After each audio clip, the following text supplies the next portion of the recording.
so important that we don't forget where we came from.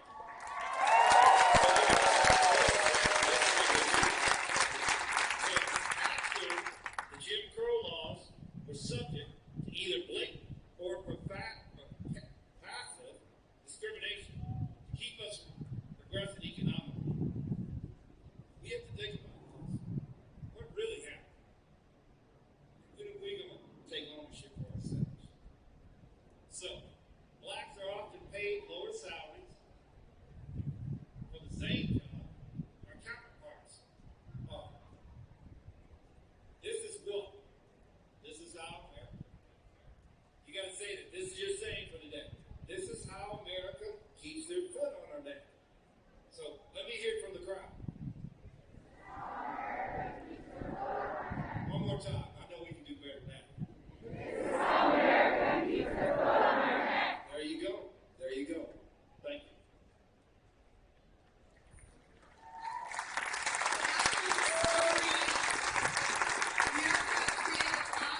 Still keep us enslaved. And I know a lot of you already know about Jim Crow, but that's what those laws were. They were put in place to keep blacks from gaining economic and intellectual freedom. This is what? How America.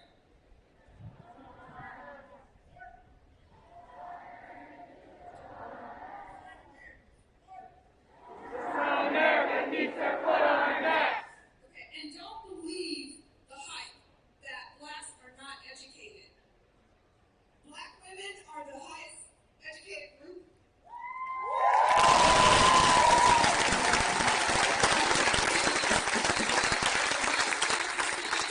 Than what the media will have you believe.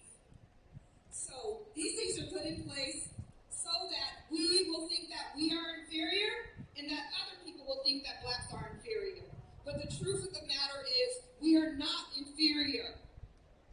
Again, this is what?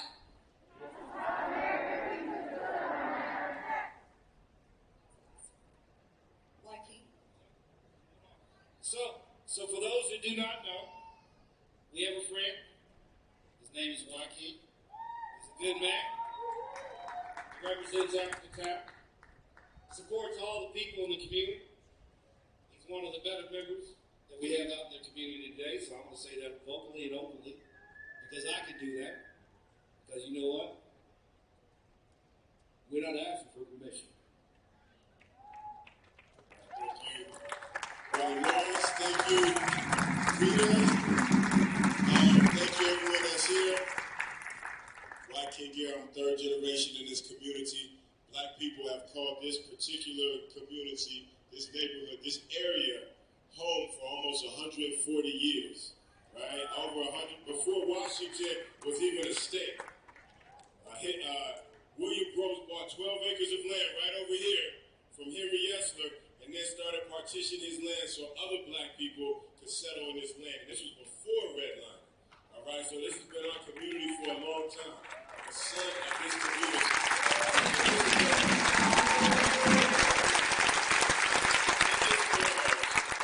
Dino's was here, and then Oscars was here. Even back, I think Honeysuckles at one time, right? So, okay, yeah, I know this block right here because my father owned a duplex that they got through the bank's corruption right here, where you see this new construction right here. This was my father's duplex, right? And so I grew up riding my bike around here and all these kind of things, right? Playing, Pac-Man and Dino's and all of that. But what we're here to do right now in this particular block, in this particular space, and I'm so glad Rita called me and said, what are we doing? Because we were just so in the midst of things, we were going to start our union because everything that's happened in our union. And she called me, and I said, of course we're going to be here. Because I did have the honor, and if I get any award, I get the award for being able to work successfully 20 years with Miss D. Charlene Williams. Talking about Juneteenth. And getting the history. And she said, I took my pistol. And they left me alone then. She took no shorts, right? She took no shorts. She was very serious about this community, about micro entrepreneurs, small business, owning the property, not selling your property, lifting up our culture, right? Taking care of seniors, taking care of children, looking out for those that are incarcerated. She didn't leave anybody behind, right? And so we would never leave her legacy behind. And so we're here carrying forward Juneteenth. We're not giving her a plaque.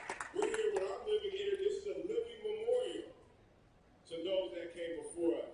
And everything that we do in African Town is not about becoming museum pieces in a community, in a historic district where we once were, but owning and building for the future so that our children can continue the legacies that their grandparents and their parents and their great-grandparents.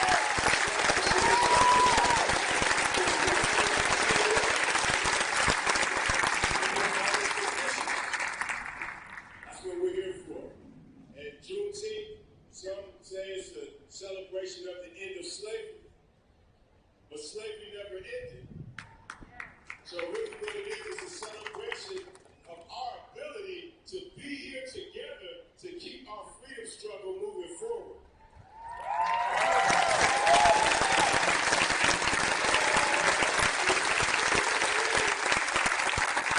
We haven't been able to breathe for a long time. The knee has been on our neck in our community, in the Central District. You see all these buildings? How many of these buildings are owned by us? So redlining is still in effect, right? Yeah, these two are. When we look at the cranes and Dr. Hayes still owns his building right here as well, right? And we want to see those buildings go up. And then we got to get some of these other buildings that are up back under our ownership. That's why we're calling for the corporate developers, predatory developers to divest. Go make the money somewhere else. Don't try to come in because this community was artificially held down. The values were depressed artificially just because black people were here. Because they said we were what, 3/5. So go and look at the property valuations around the country and see if you don't still see that. Go look at the income and see if we don't still see that 3/5 showing up in today's times. And so, yeah, that's the reason. Of a white family in Seattle is $105,000, and the average median income of a black family in Seattle is $42,500. So that's not even 3/5. That's not even 50%. What that is modern day Jim Crow apartheid in Seattle, Chief Seattle City, Martin Luther King Jr. County.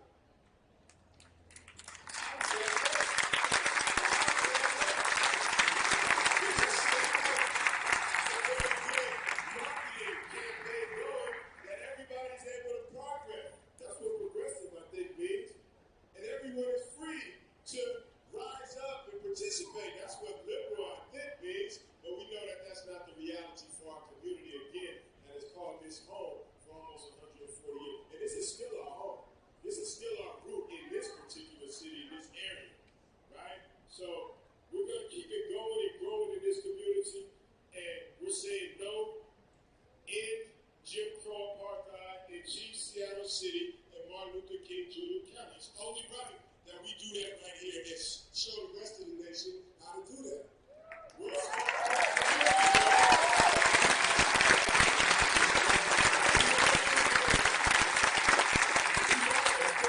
black community here, but we've been a powerful black community here.